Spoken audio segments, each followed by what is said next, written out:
नमस्कार दोस्तों, आप सभी का स्वागत है आपका अपना यूट्यूब चैनल जीके संसार पे। और आज हम सब हिंदी साहित्य से जुड़े 1000 अति महत्वपूर्ण प्रश्नों का जो सीरीज चल रहा है उसका पार्ट 10 डिस्कस करेंगे, क्योंकि हम लोगों ने 9 तक पहले डिस्कस कर लिया है। अगर आप लोगों ने पिछले पार्ट को नहीं देखा है तो प्लेलिस्ट में जाइए और वहां से हिंदी साहित्य पे क्लिक करके आप पिछले सभी पार्ट को देख सकते हैं। पीडीएफ के लिए टेलीग्राम चैनल को ज्वाइन कीजिएगा, जिसका लिंक आपको डिस्क्रिप्शन बॉक्स में दिया गया है। और वीडियो को लाइक और अपने दोस्तों के साथ शेयर जरूर कीजिएगा। तो चलिए सेशन को स्टार्ट करते हैं और वन बाय वन सभी क्वेश्चन को डिस्कस करते हैं। तो सबसे पहला क्वेश्चन आता है कि कौन सी कृति हरिकृष्ण प्रेमी की नहीं है। यहाँ पे 4 कृति आपको दी गई है और इन कृतियों में से आपको पहचानना है कि कौन सी कृति हरिकृष्ण प्रेमी की नहीं है। तो अगर आप लोगों ने पहले से पढ़ा है तो यहाँ पे आंसर आपने नोट कर लीजिएगा और रिवाइज कर सकते हैं आप, यहाँ से रिवीजन आपकी हो जाएगी। और अगर नहीं जानते तो यहाँ से सीख पाएंगे। तो पहला क्वेश्चन का सही आंसर क्या रहेगा? वो रहेगा आपका सिंदूर की होली। प्रतिशोध, रक्षाबंधन, विषपान, ये सभी जो है हरिकृष्ण प्रेमी की कृति है, लेकिन सिंदूर की होली जो है इनकी कृति नहीं है। तो यहाँ पे ऑप्शन डी आपका बिल्कुल सही रहेगा। क्वेश्चन नंबर 2 देखिए, प्रसाद जी का अंतिम नाटक कौन सी है? स्कंदगुप्त, चंद्रगुप्त, ध्रुव स्वामिनी या विशाख? प्रसाद जी का अंतिम नाटक जो है वह कौन सा है इन 4 ऑप्शन से? चलिए ट्राई कीजिए आप सब आंसर करने का। तो यहाँ पे सही आंसर रहेगा ऑप्शन सी, ध्रुव स्वामिनी। ठीक है, प्रसाद जी का अंतिम नाटक कौन सा है? जयशंकर प्रसाद है ना। कौन सा अंतिम नाटक है? तो है ध्रुव स्वामिनी। क्वेश्चन नंबर 3 देखिए, चार विचारे किस नाटककार की कृति है? चार विचारे जो नाटक है वह किस नाटककार की कृति है? गोपाल राम गहमरी, उपेंद्र नाथ अस्क, पांडे बेचन शर्मा उर्फ उग्र या हरिकृष्ण प्रेमी? तो कोशिश कीजिए आप सभी लोग आंसर करने की और देखिए क्या आप इन 25 प्रश्नों में से कितने प्रश्न सही कर पा रहे हैं। तो यहां पे सही आंसर जो रहेगा वो रहेगा आपका ऑप्शन कौन सा? सी, पांडे बेचन शर्मा उर्फ उग्र। क्वेश्चन नंबर 4 देखिए, सेठ गोविंद दास किस काल के नाटककार हैं? सेठ गोविंद दास क्या था? एक नाटककार थे। तो ये कौन सी युग के थे? भारतेंदु युग के थे, द्विवेदी युग के थे, प्रसाद युग के थे या प्रसादोत्तर युग के थे? तो यहां पे सही जवाब जो रहेगा, सेठ गोविंद दास जिस काल के नाटककार थे वह काल था प्रसाद युग। तो यहां पे आपका ऑप्शन सही रहेगा सी। क्वेश्चन नंबर 5 देखिए, गरुड़ ध्वज इनमें से किस नाटककार की कृति है? जयशंकर प्रसाद की है, राम कुमार वर्मा की है, लक्ष्मी नारायण वर्मा की है या लक्ष्मी नारायण लाल की है? तो यहाँ पे थोड़ा सा कंफ्यूजन होगा क्योंकि दो दो आपको लक्ष्मी नारायण यहाँ पे दिख रहा है। तो यहाँ पे सही आंसर जो रहेगा वो रहेगा लक्ष्मी नारायण वर्मा, यानी कि ऑप्शन सी सही जवाब है। ठीक है, क्वेश्चन नंबर 6 देखिए, नारी समस्या को इनमें से किस नाटककार ने अपने नाटकों में स्थान दिया? नारी की जो समस्या है उससे लोगों को अवगत कराने के लिए नाटककार ने अपने नाटकों में स्थान दिया, वह कौन से नाटककार हैं? भारतेंदु, हरिकृष्ण प्रेमी, लक्ष्मी नारायण मिश्र या लक्ष्मी नारायण लाल? तो यहां पे सही जवाब जो रहेगा वो क्या रहेगा? लक्ष्मी नारायण मिश्र। समझ गए? यहां पे सी सही रहेगा। क्वेश्चन नंबर 7 देखिए, भारतेंदु जी का अंधेर नगरी इनमें से किस वर्ग का नाटक है? देखिए सबसे पहले तो आप जानिए कि अंधेर नगरी जो है किसका नाटक है? भारतेंदु जी का। ठीक है, तो ये किस वर्ग का नाटक है? प्रहसन का, वान का, वीति का या फिर गीति नाट्य? तो यहां पे सही आंसर रहेगा प्रहसन, यानी कि ऑप्शन ई। प्रश्न संख्या 7 के बाद 8 पे आइए, आवारा मसीहा किस उपन्यासकार की जीवनी है? आवारा मसीहा क्या है? एक जीवनी है। तो वह किस उपन्यासकार की जीवनी है वो आपको बताना है। प्रेमचंद की है, शरद चंद्र की है, रविन्द्रनाथ टैगोर की है या विष्णु प्रभाकर की है? तो प्रश्न संख्या 8 आप ध्यान से देखिए, सही आंसर यहाँ पे जो रहेगा वो रहेगा ऑप्शन बी, शरद चंद्र। ठीक है, option B is the right answer. Awara Masiha किस उपन्यासकार की जीवनी है? शरद चंद्र। ठीक है, चल प्रश्न संख्या 9 की तरफ बढ़ते हैं। प्रश्न संख्या 9 देखिए, सत्य के प्रयोग किसकी आत्मकथा है? सत्य के प्रयोग क्या है? एक आत्मकथा है या किसकी है? जवाहरलाल नेहरू, राजेंद्र प्रसाद, महात्मा गांधी या फिर काका कालेलकर? तो प्रश्न संख्या 9 को अगर आप ध्यान से देखेंगे तो आपको आसानी से आंसर आ जाएगा, सत्य के प्रयोग महात्मा गांधी। ऑप्शन सी सही जवाब रहेगा। प्रश्न संख्या 10 देखिए, कुछ आप बीती कुछ जग बीती किस विद्या की रचना है, या किस विधा की रचना है? कुछ आप बीती कुछ जग बीती, आत्मकथा है, जीवनी है, या फिर स्मरण है, या रेखा चित्र है?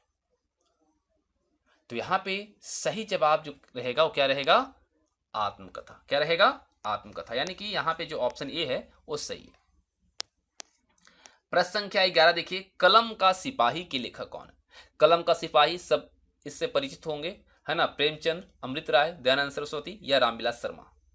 तो यहाँ पे ज्यादा दिमाग लगाना है नहीं आपको, कलम का सिपाही के लेखक आपको बताना है। तो यहाँ पे सही आंसर क्या रहेगा? अमृत राय। ठीक है, ऑप्शन बी। प्रश्न संख्या 12 देखिए, पंत की जीवनी इनमें से किसने लिखी है? पंत की जीवनी किसके द्वारा लिखी गई है? विष्णु प्रभाकर, अमृत राय, जीवन प्रकाश जोशी, या फिर डॉक्टर शांति जोशी? तो पंत की जीवनी जिसके द्वारा लिखी गई है वो क्या होगा? डॉक्टर शांति जोशी। यहां पे डी बिल्कुल सही जवाब रहेगा। प्रश्न संख्या 13 देखिए, प्रेमचंद की जीवनी किस नाम से लिखी गई है? प्रेमचंद की जो जीवनी है वह किस नाम से लिखी गई है? कलम का जादूगर, कलम का सिपाही, दुर्दांत योद्धा, या आवारा मसीहा? बहुत अच्छा प्रश्न है, तो याद रखिएगा, कलम का सिपाही, प्रेमचंद की जीवनी, है ना? याद रखिएगा, बहुत इंपॉर्टेंट है कि प्रेमचंद की जीवनी जिस नाम से लिखी गई है वो है कलम का सिपाही, और इसको किसने लिखा है? अमृत राय ने। ठीक है, तो ऑप्शन यहाँ पे बी आपका सही रहेगा। प्रश्न संख्या 14 देखिए, रसीदी टिकट इनमें से किसकी आत्मकथा है? खुशवंत सिंह, अमृत राय, अमृता प्रीतम, या वियोगी हरि? यहां पे करेक्ट आंसर क्या रहेगा? आप सब ट्राई कीजिए। सही जवाब यहां पे जो रहेगा वो क्या रहेगा? बहुत अच्छा, वेल ट्राई, ऑप्शन बी अमृत राय। प्रश्न संख्या 15 देखिए क्या कहता है, मनीषी की लोक यात्रा किस विधा की रचना है? मनीषी की लोक यात्रा जो है वह किस विधा की रचना है? आत्मकथा, जीवनी, स्मरण, या रेखाचित्र? ठीक है, रेखाचित्र। तो प्रश्न संख्या 15 का सही जवाब क्या रहेगा? जीवनी। ठीक है, ऑप्शन बी। मनीषी की लोक यात्रा किस विधा की रचना है? जीवनी। तो ऑप्शन यहां पे बी सही रहेगा। प्रश्न संख्या 16 देखिए, कौन सी रचना आत्मकथा नहीं है? यहां पे 4 जो रचना दिया गया है उसमें से कौन सा एक आत्मकथा नहीं है वो आपको फाइंड आउट करनी है। सत्य के प्रयोग, क्या भूलूं क्या याद करूं, आवारा मसीहा, मेरी असफलताएं। कौन सी एक आत्मकथा नहीं है? तो आवारा मसीहा जो है वो क्या है? आत्मकथा नहीं है। बाकी सत्य के प्रयोग, क्या भूलूं क्या याद करूं, मेरी असफलताएं, ये सभी क्या है? आत्मकथा है। तो यहाँ पे ऑप्शन सी आपका सही जवाब रहेगा। प्रश्न संख्या 17 देखिए, कौन सी रचना जीवनी नहीं है? कौन सी रचना इसमें से है जो कि एक जीवनी नहीं है? कलम का सिपाही, आवारा मसीहा, निराला की साहित्य साधना, या प्रवासी की डायरी? बहुत जबरदस्त प्रश्न है सभी। सभी प्रश्न जो हैं आपके परीक्षा पॉइंट ऑफ व्यू से बहुत ही महत्वपूर्ण है। तो यहाँ पे जो सही जवाब रहेगा वो रहेगा आपका प्रवासी की डायरी। बाकी सभी जीवनी है। कलम का सिपाही, आवारा मसीहा, निराला की साहित्य साधना, ये सभी जीवनी है। प्रश्न संख्या 18 देखिए, कौन सी कृति उपेंद्र नाथ अस्क की नहीं है? चरवाहे, साहब को जुकाम, क्रांतिकारी, या पक्का गाना? यहां पे आपको बताना क्या है कि कौन सी कृति है जो कि उपेंद्र नाथ अस्क की नहीं है। तो यहाँ पे जो सही आंसर रहेगा आपके एंड से वो क्या रहेगा? तो सही जवाब जो रहेगा वो रहेगा क्रांतिकारी। ठीक है, चरवाहे, साहब को जुकाम और पक्का गाना ये सभी जो है उपेंद्र नाथ अस्क की क्या है? कृति है। तो ऑप्शन यहाँ पे कौन सा सही रहेगा? सी। ठीक है, 18 का सी सही जवाब रहेगा। प्रश्न संख्या 19 देखिए, कबीरा खड़ा बाजार में नाटक के रचयिता का नाम बताइए। कबीरा खड़ा बाजार में एक नाटक है, इस रचयिता का नाम आपको बताना है। सुदर्शन चोपड़ा, गिरिराज किशोर, भीष्म साहिनी, या फिर गोविंद चातक? तो यहाँ पे सही आंसर क्या रहेगा? कबीरा खड़ा बाजार में एक नाटक है, इसके रचयिता कौन है? वह भीष्म साहनी। तो ऑप्शन सी यहाँ पे सही रहेगा। प्रश्न संख्या 20, अंधेर नगरी नाटक की रचना कब हुई थी? अंधेर नगरी हम लोगों ने देखा। अब पूछा गया है कि आपको इसकी रचना कब हुई? 1868 में हुआ, 81 में हुआ, 90 में हुआ, या फिर 1900 में हुआ? अभी थोड़ी देर पहले हमने आपको बताया है किसके द्वारा ये नाटक का रचना किया गया है, लेकिन यहाँ पे वर्ष पूछा गया तो पहले वर्ष बता दूं आपको। इसका सही आंसर होगा 1881। लेकिन किसके द्वारा किया गया है आपको कमेंट करके बताना है। प्रश्न संख्या 21 देखिए, महाकवि कालिदास के जीवन पर आधारित मोहन राकेश का नाटक कौन सा है? महाकवि कालिदास के जीवन पर आधारित जो मोहन राकेश का नाटक है उसका नाम क्या है? आषाढ़ का एक दिन, लहरों के राजहंस, आधे अधूरे या कोई नहीं। तो प्रश्न संख्या 21 को सही से अगर आप देखते हैं तो आपको आसानी से आंसर ज्ञात हो जाएगा। सही आंसर रहेगा आषाढ़ का एक दिन, यानी कि ये बिल्कुल सही जवाब रहेगा।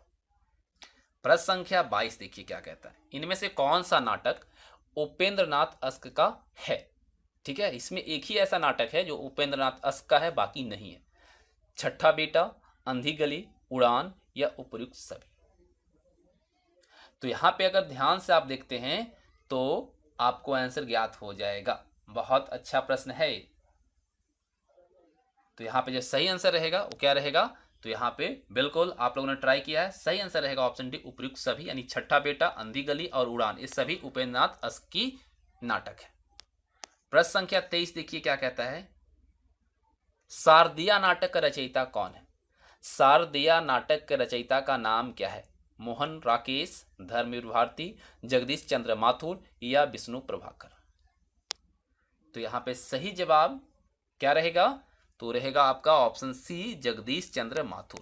शारदिया नाटक का रचयिता कौन है? जगदीश चंद्र माथुर। प्रश्न संख्या 24 देखिए, इनमें से किस नाटककार ने अपने नाटकों के माध्यम से हिंदू मुस्लिम एकता स्थापित करने का प्रयास किया? जयशंकर प्रसाद, हरिकृष्ण प्रेमी, लक्ष्मी नारायण मिश्र या विष्णु प्रभाकर। यहाँ पे करेक्ट आंसर क्या रहेगा आपके एंड से? फटाफट आंसर कीजिए। तो यहाँ पे जो सही आंसर रहेगा, इनमें से कौन सा नाटककार ने अपने नाटकों के माध्यम से हिंदू मुस्लिम एकता स्थापित करने का प्रयास किया? तो वो कौन थे? हरिकृष्ण प्रेमी। तो ऑप्शन बी यहाँ पे सही रहेगा। प्रश्न संख्या 25 देखिए, तप्ता स्वर्ण रणधीर प्रेम मोहिनी नाटकों के रचयिता इनमें से कौन है? राधा कृष्ण दास, भारतेंदु, लाल श्रीनिवास दास या कोई नहीं। तो इसका सही आंसर क्या होगा आपको कमेंट करके बताना है, क्योंकि ये आपके लिए एक्सरसाइज क्वेश्चन है, आपको पार्टिसिपेट करना है और इसका सही आंसर आपको कमेंट बॉक्स में बतानी है। तो उम्मीद करता हूँ आप सबको वीडियो पसंद आई होगी। तो वीडियो को लाइक कीजिएगा, अपने दोस्तों के साथ शेयर कीजिएगा और कोई भी फीडबैक हो तो हमें कमेंट बॉक्स में जरूर दीजिएगा। Thanks for watching. मिलेंगे आप सभी के साथ नेक्स्ट पार्ट में, तब तक आप हमारे साथ बने रहें।